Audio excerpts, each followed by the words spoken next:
سلام ستړي مشئ د اف جی نیوز چینل درنو لیدونکو ستاسې پام راړوم د دې ساعت مهمو او تازه خبرونو ته.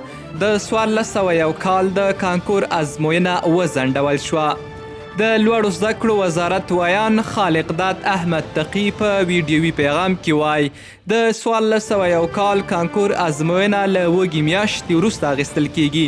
د هغه په وینا په هیواد کې د کورونا وایرس او وروستیو بدلونونو له کبله ازموینه ځنډول شوې ده. بل خوا د لوړو زده کړو وزارت نه ویل کیږي چې اوس د کانکور ازموینې اخیستلو لپاره چمتووالی نه لرو. دا په داسې حال کې ده چې د کانکور ازموینه به هر کال په وږي میاشت کې اخیستل کیدله.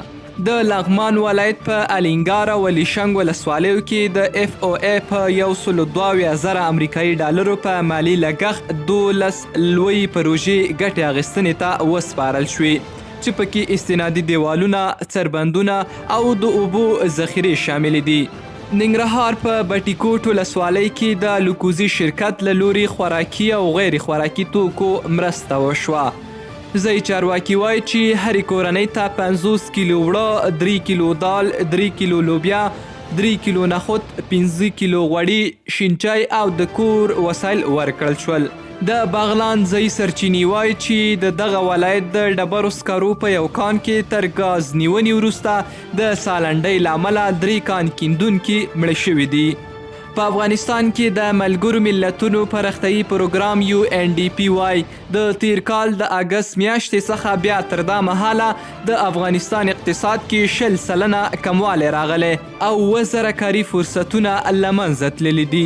د الکترونیکي تذکیرو یا پیژنپاڼو چاپ وځنډول شو. د بریښنایي پیژنپاڼو د ویش مرکزونو ته په یو استول شوي خبرتیا کې راغلي. مدیر صاحبانو نن تر 2 بجو تذکیرې پاس کولی شئ. د تخنیکي ستونزو له امله له 2 بجو وروسته تذکیرې تر امر ثاني پورې چاپ ته نه لیږل کیږي او کنټرول کیفیت کارمندان دې د لیږلو کوشش هم کوي. طالبان دې باید پر خپلو ژمنو عمل وکړي. امریکا وایي طالبان د نړیوالې ټولنې څخه د منل کېدو لپاره د افغانانو نظریاتو او بشري حقوقو ته درناوی وکړي. اوس هم وروستی خبر چې د سپورټ له ډګره یې لرو. افغان کرکټ بورډ د آیرلینډ پر وړاندې د راتلونکو 5 نړیوالو شل اوریزو سیالیو لپاره لوبډله اعلان کړه.